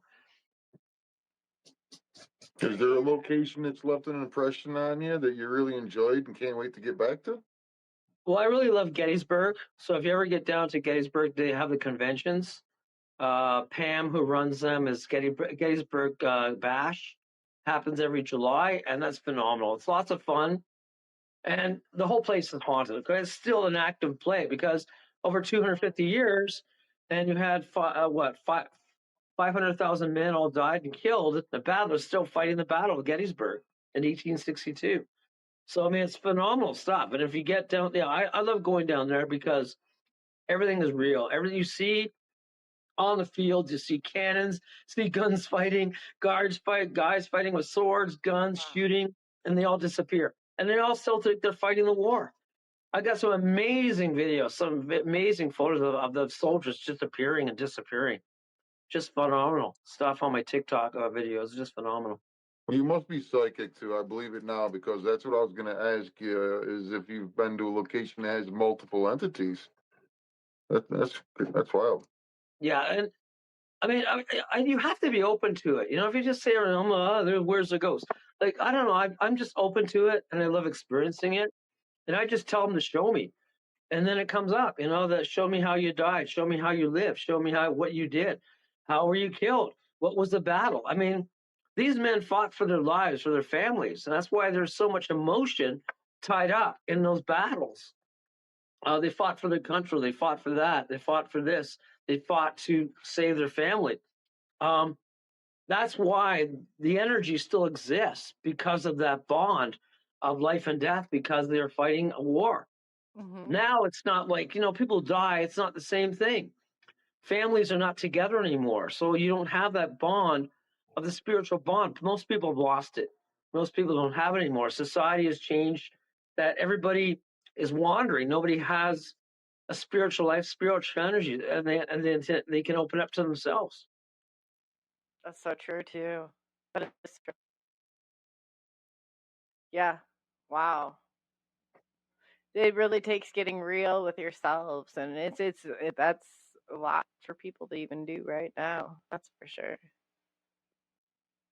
Like we all are psychic. We all have psychic abilities, but it's opening up to become your true self, to grow as a spiritual person, to beyond the level of what they're thinking in society, beyond mankind, to what we are as a spirit, as a person. That's the whole thing of, I believe, essence of life, to experience all that that's given to us from the universe. That's passed down. Yeah, it seems like you have a way of harnessing it and really taking your energy and doing like great things with it. What's your secret? I mean, you take like that kind of energy, that energy, that negative, I guess you could consider it negative energy at one point, and you harness it and you turn it into something, you know, like you won the lottery the next day. Like, you know, you've got to tell your story Well, out there where it's just millions of walking. people would want Yeah, to it's just be. walking and being spiritual and positive and believing in yourself every day. I ask for blessings every day, you know. Um, I have my angel guides, I have the spirit guides. I ask for help and ask for the universe to bless me and to keep me safe every day in my travels and to and from, you know. Yeah, that's awesome. That is absolutely amazing. I would love to, I got kind of confused when I saw it, but schedule a reading with you. Is there, did you have any questions, other questions? Oh, here we go. Patrick, are you part of the 1,000 or see 4,400,000 people? I don't know what that means. I'm part of the Astral Council. As far as I know, I've been revealed that. The Universal Astral Council, you know, like for the planets and all that kind of thing, that is forming now as people are awakening now. But Mm-hmm. I don't know if I'm part of that, like the 444, because I drink beer, so that wouldn't work out too well. You know, I don't know about that one, but I love that about you. Yeah. anything How you else, doing, yeah, Mr. like Bad I'm Guy? pretty, you know, live my life. I'm fit, I'm healthy, clean living. Don't smoke, don't drink, don't drugs, don't do anything. Just, you know, party on and be a spirit guide. Spirit guide. That's That's what it is. awesome. That's awesome. And yeah, we'd love to have you back on another time. I'd like to definitely schedule a reading with you. I misinterpreted what you were saying, but yeah, if you'd be open to it, definitely would love to have you back for part 3. But yeah, everything was great, Just and on a I last, appreciate it. yeah, just on a last line, I don't charge for what I do with people. I help people out. I spiritually help Mhm. because it's a gift. When people are charging psychics, charging $80, $100, $200, it's false because when there's money involved, you ask people for help. People are asking you for help. You should be doing it as a gift. There's nothing wrong with charging, but the point is, if you're not giving, if you're giving false information and just using people to pretend that you're psychic and oh, this is going to happen, that's going to happen, Yeah. I don't believe in it. You know, I just do it as a gift and I help people. And I was mentioning last show that I was doing a big event in Toronto, Canada, and all these psychics were there, about 20 people, all psychics charging money on the tables. So I'm there, my promoting all my stuff, ghost stuff, and everything else. I wasn't doing any readings. And this woman comes up my table, she goes, all upset, she's crying. She goes, oh, I spent so much money. I don't think they did a right reading. They did this, they did it bad. Can you help me? You know, what do you think? And so I start reading her and I pick up, say, okay, well, you know, you got this thing going on and you got that going on. She goes, holy cow, that guy never picked it up. And you have this problem with your leg and you're just going to have surgery. And she goes, well, that guy never picked it up. And she didn't tell me anything. And she goes, holy cow. So she throws me $20, runs back to the other guy and swears at him. So I want my money back. You're not real at all. Comes running back to me and starts telling everybody, and all these people come drawing over to me, coming from all the tables, all the psychics. Go, wow, he did this, he's so great. And next thing you know, I got a line of about 20 people, and they're all mad at me doing the readings. I'm like, I'm supposed to be doing the readings over there, and I'm going, oh my god, I was accurate right on. And everybody's upset. Everybody was pissed off at me. It's like, oh my god, because I pulled all everybody else. I go, well, Patrick's real, and you guys aren't. Like, oh my goodness, it was Oh, really that's so funny. true. Yeah. I used to, even talking to Sean Burris, who's he did Extreme Paranormal.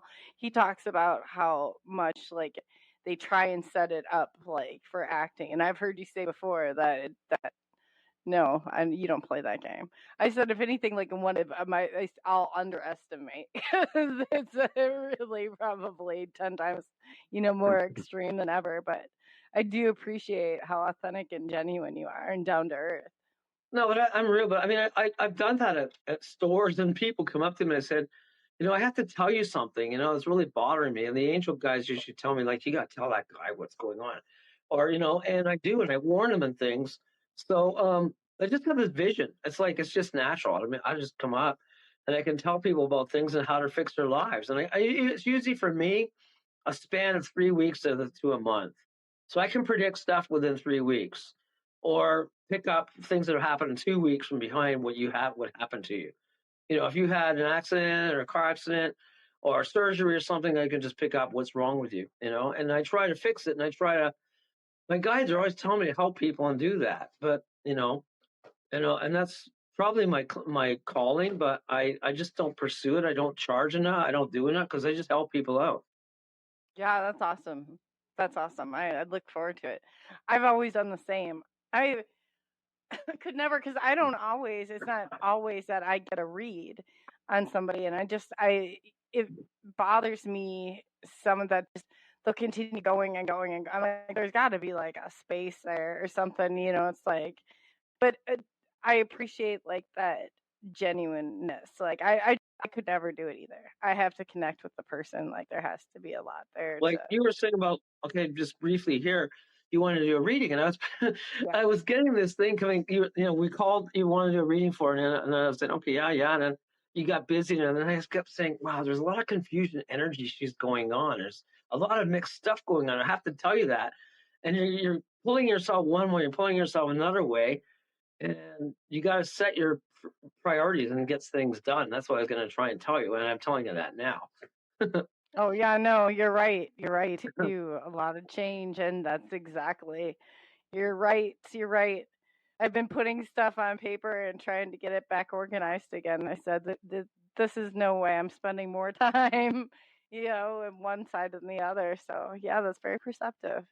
You hit that nail on the head there. I mean, we could do more, but I mean, that's what I was picking. I was trying to relate that to you, and then you got really busy, and then something else happened.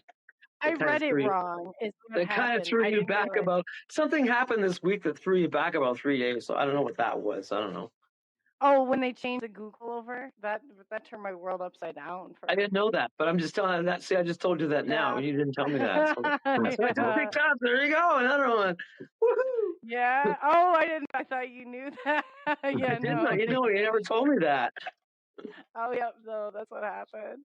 Yeah, they Proof. changed Everybody see it this? and It's like proof. I everything. did it live. I Proof. know. I was like, man. And then I was like, no. How did he know about that? Just happened. That's so funny. Oh, I didn't That know. is I just hilarious. picked that up, and you didn't tell me that. So. No. No. I was like, oh yeah, that stupid Google. It's made me mad. Like, well, I don't even know if it's Google or if it's what's the Chrome. I don't even know which one it was. Chrome, yeah, Every something. You turned my world and my cell phone upside down. So And I didn't know that. no, and it happened to my cell phone too. So it could have been either of the two because it was a built. Because I had a stupid Android phone now. I used to have iOS, and you changed all that too. So yeah, just more sabotage. Yeah, but you'll be okay. You're okay now. You're okay. You're okay now for another week. Right? Oh God, I know. What will happen next week? Stay tuned. Yeah, no, that's sometimes that's my life, but I hopefully am on the smooth sailing track. It was a little bumpy for a minute, but with life, I said the best people go through the strangest and circumstances that you could possibly imagine. But if you don't look at life and just not take it so serious, I that's my recommendation. You still have to have that kid in you, and I think that's always a part of me that is maybe my best I do asset, too. but my worst asset also. Yeah, no, I do too because I don't feel old. I'm always feeling like I'm like 24. I always feel like the kid in me. I want to do weird stuff and jump around and do skateboarding and things like just weird shit and get in trouble. Like I don't know. I've always been like that. It's just I'm the rebel guy, the rebel ghost guy. So I just do shit. I don't know. No, that's been me too. So I love that. Yeah, like roller skating, zip lining, jumping off, doing flips. I mean, it's just like, come on now, But yeah, I love that. I absolutely love that. I'm drawn to that. Yeah, it definitely. Thanks again so much, and I will definitely take what you said and mind seriously, and then That would be cool to come on. Do you think that you could come on and do like readings? Would you feel comfortable doing that? Yeah, because I pick up, like I pick up, I'm really good at it now because I can pick up far away. So I don't know where you are, but I'm picking up your energy, and I was picking up your energy all week. But I just have to focus, that's all. Yeah. But I can do it. I mean, I've done a lot of it. I just, it kind of like, it's a cyber link in my head to you. And it's like, that's how I kind of describe it. But it's on the airwaves. But then it's not like I'm psychically, I don't have to be in the room to do it. You know, I can be anywhere. And I've done it for a lot of people. I've done it for celebrities. I've done it for all kinds of people. And I can just tell them what to do and so hopefully how to guide their life and help them and fix things and what they do. That's what I usually do. But I don't have to be right in front of them because I've just got this ability now that I'm on an astral plane. It just goes everywhere. That's fascinating. So you could do it. I know that we kept you on for close to 2 hours now, but would you come back on and do that? I can do readings. I mean, I can only do like my limit. They keep telling me it's only about 7 or 8 or 6 because I start getting drained and start, focusing on everything else that's going on. So I'm usually good for about 4 or 5 people, and then I'm done. I can't think of anything. So if we found like 5 that we could even like pull from chat too, or do you have to see them face to face? Is it well, seeing is better because I can see your energy, your aura. I don't see your face. I see your aura. Okay, the energy is like how you are overall as a person: good, bad, healthy, bad, evil. Partying, drinking, whatever. I just pick up. That's how I work. I like. You get to a point where you develop certain frequencies. The more you learn, you grow higher on frequencies that you can pick up on stuff on the astral plane. So I got really good at it now. I'm really I'm fantastic. So so I can do really good stuff, and I've done it on TV shows where they're in crowd audiences, and I pick up like 3 or 4 people. I was doing a thing with David Copperfield a couple years ago. And he invited me because he's a good friend of mine. We had, hang out, and I do hang out with Chris Angel. And so come on about the stage, Patrick and all from Canada, and they do some readings, and I picked up everything right on. And he was freaked out. He goes, "How do you do that?" I said, and unfortunately, I also had picked up that he was going through getting a divorce coming up, and he didn't even know that nobody knew about that. So that was really cool. He thanked me a lot for that. That's very cool. So yeah, is there a certain like hour that works better for you in doing these? Because I thought that we could definitely. I know people would be interested in definitely. I would love to have a reading. I would. I think that'd be awesome. Well, I can do like I said, a more focused reading, but that was the I call it all over the place spatial reading. It's not focused, but like I can do that when we're one-on-one, right? As opposed to I just gave you a general thing that you're dealing with. Definitely. No, that's definitely we have to do one-on-one. I get what you're saying. Definitely. Because you don't have the influence of right now with the audience and the radio and the static is influencing me, so I don't have the full focus of what you're doing right now. Oh, electromagnetic field, like I definitely understand that. But I know you're hungry. You are good. You are good. I had a little something before, and I was like, found those ice cream cones in the freezer. They're calling my name. I could be your best ghost friend for sure. For sure. No, you. I like your personality because you're a lot like me. I said I react. Maybe I don't even react. I just act like in the moment. I try to stay like that. It's just like I love authentic and genuine people, and I look forward to it. So yeah, we'll definitely schedule you on there. And Rodney, did you have any other questions for Patrick? I could go on all day. He's so fascinating. Just as fast as I was gonna think about asking questions, he was answering them right away for me. Pretty much, a lot of them. I know, me too. He would catch them. I'm like, oh man, he's good. Yeah. He's staying out of the game. Well, it helps. It helps. I do a lot of radio and TV shows, right? And I'm used to the the approach, and I'm used to knowing what's coming up. But I mean, I got my psychic sense going, so that's also helps. But I'm also doing it to help people and help you guys, and I want to make it the best for your show. So I mean, That's awesome. oh my God, I've done like over 400 shows already on radio and television alone. So, but I mean, but it's just Love it. experience. But I have a lot of fun with it. I enjoy doing it. I like talking to the audience. I like helping people. I like putting out my energy and how I can people and give them the experiences too.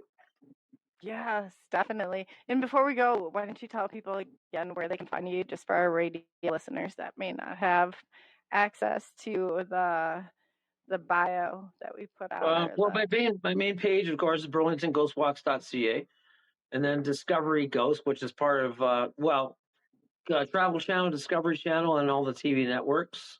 So if you look up Discovery Ghost Patrick Cross on Facebook, I'm there. And I'm also on Instagram, and I'm also on TikTok as Patrick Cross 71. And a lot of the videos I've done, I've posted them on there, TikTok, because yes, it's really, really a cool medium, and it's a lot of the haunted statue. We didn't get into that. A lot of other things that I've done, all the ghost videos, the haunted guitars there. All my ghost experiences with the haunted mirrors on TikTok, and on my webpage, some of it too. But then we gotta have a part 3 then, with the yeah, mirror the and the haunted mirrors. Oh my God, that's statue. another half-hour story. Oh Dolores. man, Yeah, yes. she's dead, but she loves me, so she's all over me all the time, putting her hands on me and all that stuff. I'm writing it down so I don't forget. That's awesome.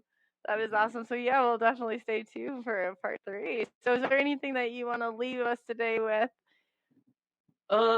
All I want to say to people is just be positive and things work out, and always believe, and everybody gets down. The whole world's all over the place right now, but you have people to help you, and the more and just follow the light and follow spirit and follow your heart, and that's basically it.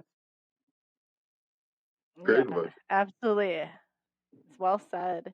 And follow your page, because you've got some, and that's probably not appropriate to say right after that, but do follow him, because there you can see for yourself. There's so many videos on there, you will not believe it. The evidence is on there. I encourage you to find it for yourself.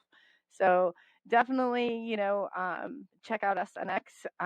We're going to be posting stuff, and we're going to be doing a part 3, because Patrick now just dangled the haunted mirror and the haunted statue, and then readings in front of me. So I'm going to grab it, and hopefully he'll do a part 3 with us. We'd appreciate that. But For sure, part 3. yeah, thanks again for coming on, and enjoy the rest of your weekend. I'm going to put you behind stage real quick. Thank you again. Wow, Rodney, isn't he great? I tell you. Yeah, you guys were so fluid together. I almost forgot that I was participating in this one, honestly. He reminds me so much of myself.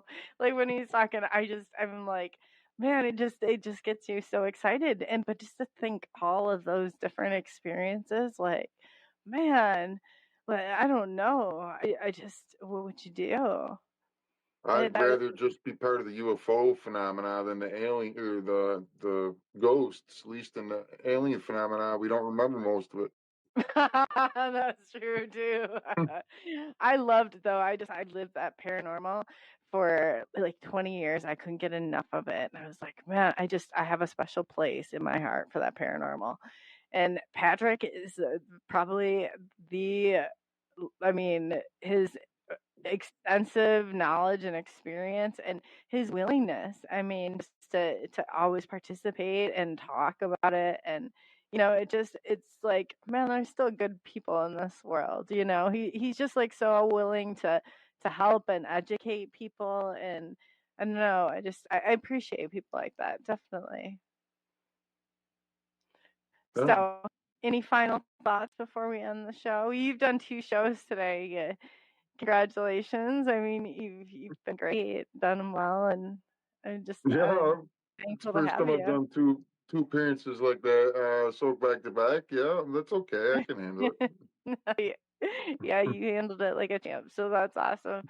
So I wanted to thank you. And do you want to tell people again about your Facebook group? Because you definitely, and your sites that people can find you on, just so they know, like for the radio side, if I don't get this, because I have to still get it updated with the information, even Yeah, from that's fine. Patrick. On YouTube, I'm UFO Alert. Over on TikTok, I think it's Big Chief Thunderlong. Podbean.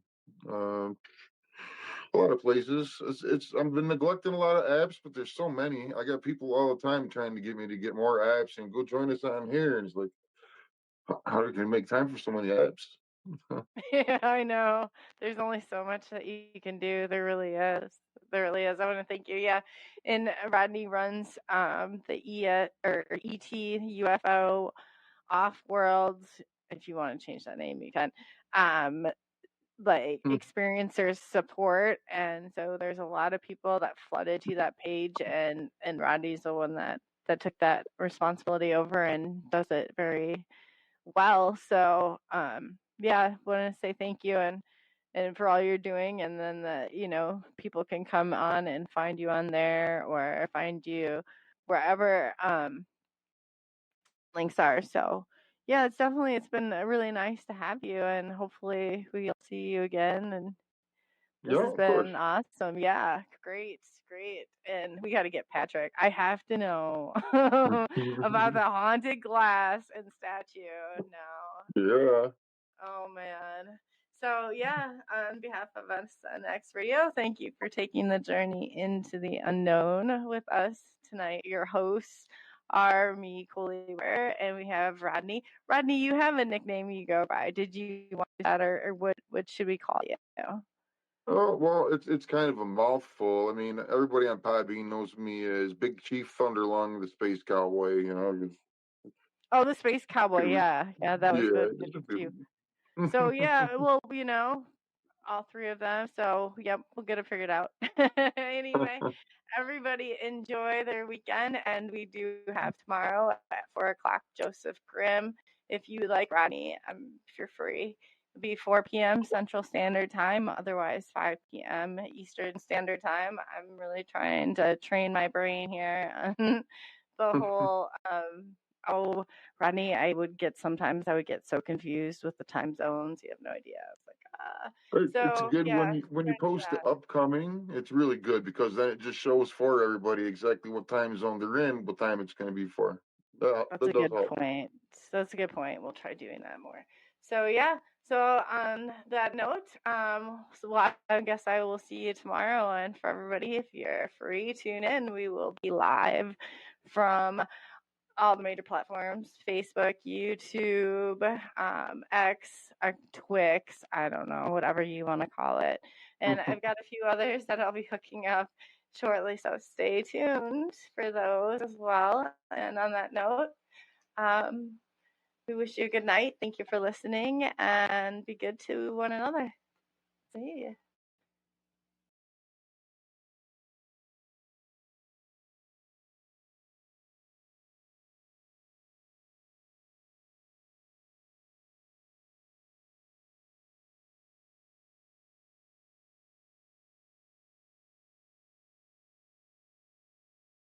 Woke up with a smile, sunlight on my face, gonna make it worthwhile.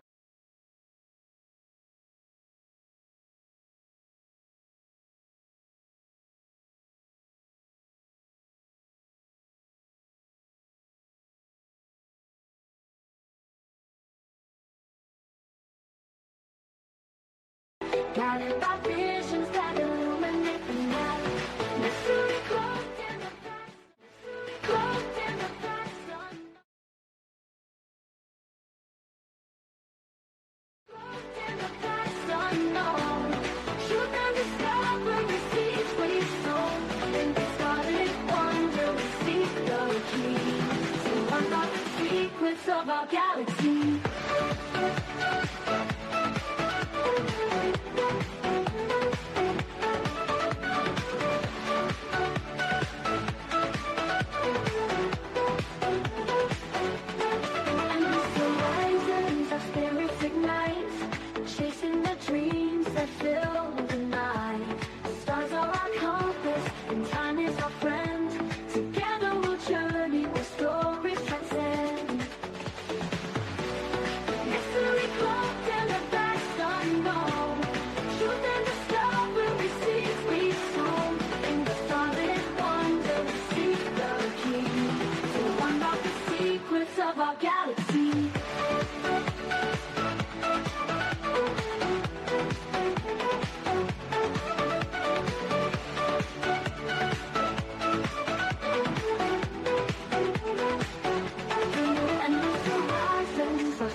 stories transcend. Mystery cloaked in the vast unknown.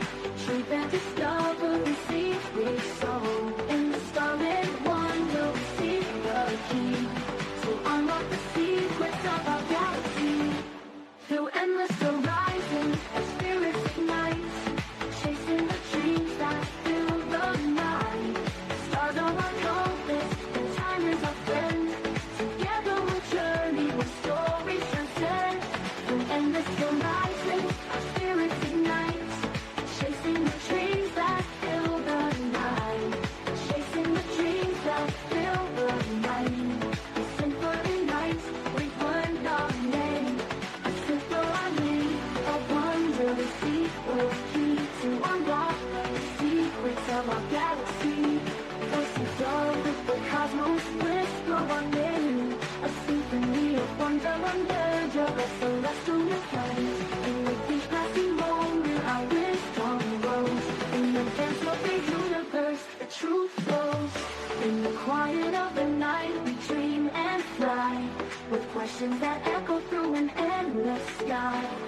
Bound by the stars, our story unfolds. In the universe, our destinies are told.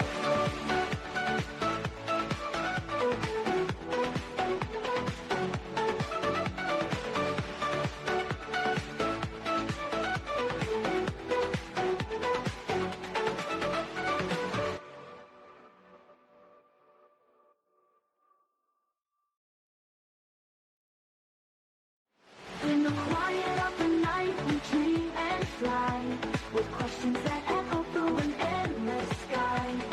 Bound by the stars, our story unfolds. In the universe, our destinies are told. Sunlight on my face, gonna make it worthwhile. Feel the good vibes embrace. Step into the street, music in the air, move into the beat. No worries to declare. We're chasing happiness and never ever can. Living in the moment like a never-ending dance. Chasing happiness, not a single day is planned. Together we are stronger, hand in hand.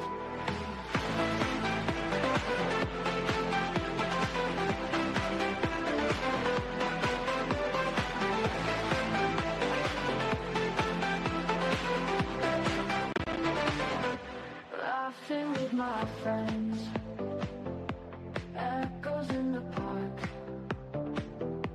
joy that never ends. Even when it's dark, stars shine in the night, mirror in our eyes. Everything feels right underneath the skies. We're chasing happiness and never ever can. Living in the moment like a never-ending dance. Chasing happiness, not a single day is planned. Together we are stronger, hand in hand.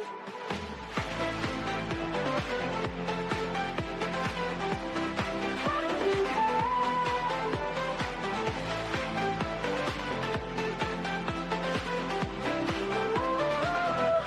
Laughing with my friends, echoes in the park,